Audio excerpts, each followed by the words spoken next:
Assalamualaikum warahmatullahi wabarakatuh. Selamat pagi, semangat pagi. Baiklah, pada hari ini kita akan melanjutkan pembelajaran offline kita untuk kelas 6 SDN 13 Semarang. Untuk itu, silakan kalian absensi dulu. Link absensi sudah Bapak kirimkan ke grup.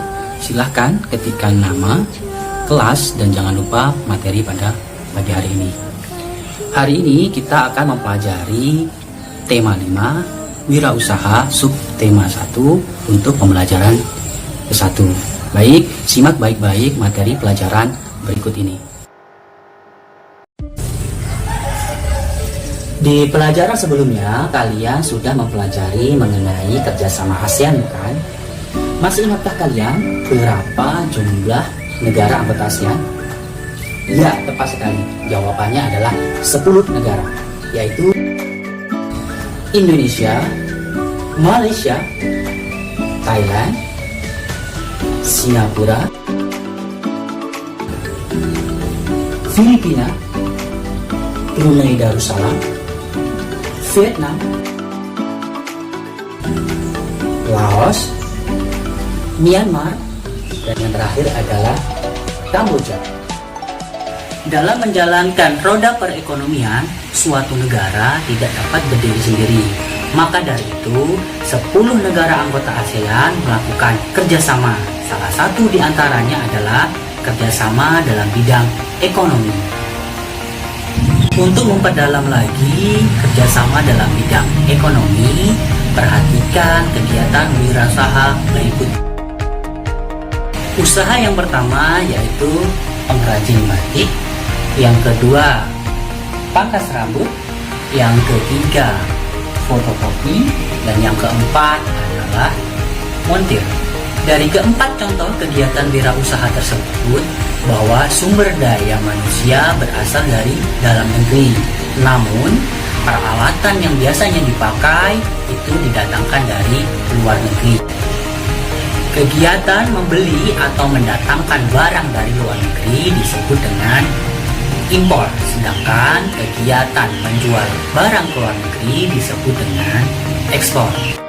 Beberapa komoditas ekspor Indonesia diantaranya yang pertama ada batik, yang kedua dari hasil sawit, yang ketiga dari gerabah, yang keempat dari kakao, kemudian dilanjutkan dengan karet, hasil hutan, kemudian lobster, dan yang terakhir yang kita ekspor adalah kopi.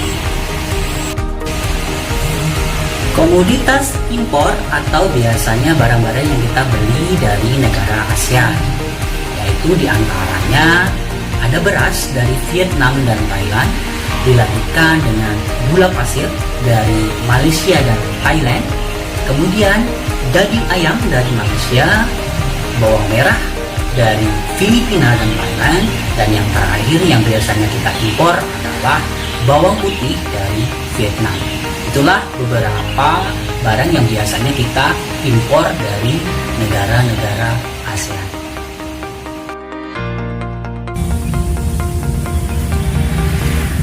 Dari beberapa kegiatan usaha, pasti ada barang yang dijual, bukan? Nah, jika ada, tahukah kalian benda apakah yang dijual di toko sepeda? Iya, tepat sekali. Pasti jawabannya adalah sepeda. Ada berbagai macam benda yang biasanya dijual di tempat usaha ya.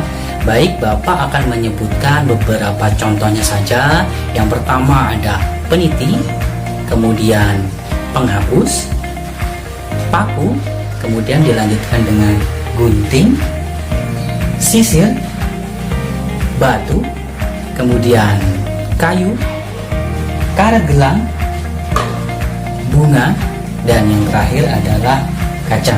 Itulah tadi beberapa contoh benda yang biasanya dijual di tempat usaha. Jika Bapak ambil peniti, lalu Bapak dekatkan dengan magnet, apakah kalian bisa memprediksi apakah yang akan terjadi?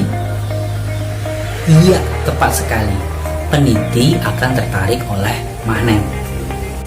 Dan apakah yang akan terjadi jika sisir yang dari plastik kita dekatkan dengan magnet? Iya, tepat sekali. Plastik tidak akan tertarik oleh magnet. Bisa Bapak tegaskan bahwa benda-benda yang tertarik oleh magnet disebut dengan benda magnetis. Dan benda-benda yang tidak tertarik oleh magnet disebut dengan benda non-magnetis. Untuk itu, Bapak sudah menyiapkan game edukasi. Silakan kalian uji coba, kemudian kalian kelompokkan mana benda yang tertarik oleh magnet dan mana benda yang tidak tertarik oleh magnet. Silahkan diuji coba ya. Jangan lupa game edukasi, linknya sudah Bapak kirimkan ke kolom komentar. Tahukah kalian bahwa usaha yang berkembang pesat itu biasanya membutuhkan banyak karyawan?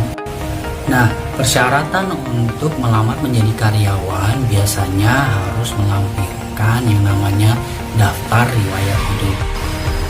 Sudah tahukah kalian tentang daftar riwayat hidup? Daftar riwayat hidup atau disebut juga dengan CV, kurikulum vitae.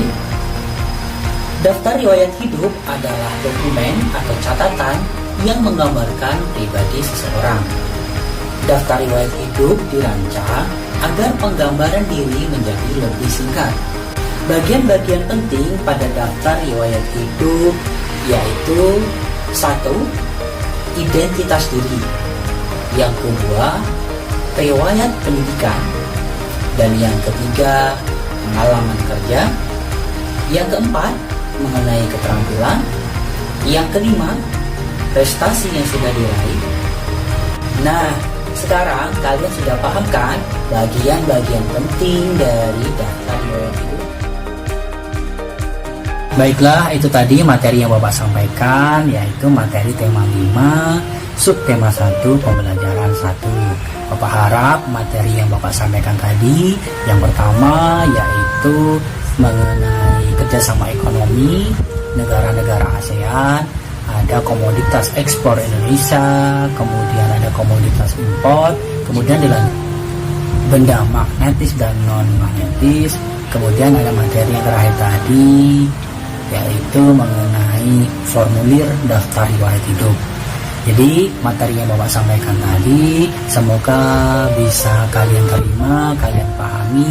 Jika kalian belum paham, silakan bertanya di kolom komentar. Baik, di akhir nanti Bapak akan mengirimkan kalian game edukasi yang bernama Word Wall.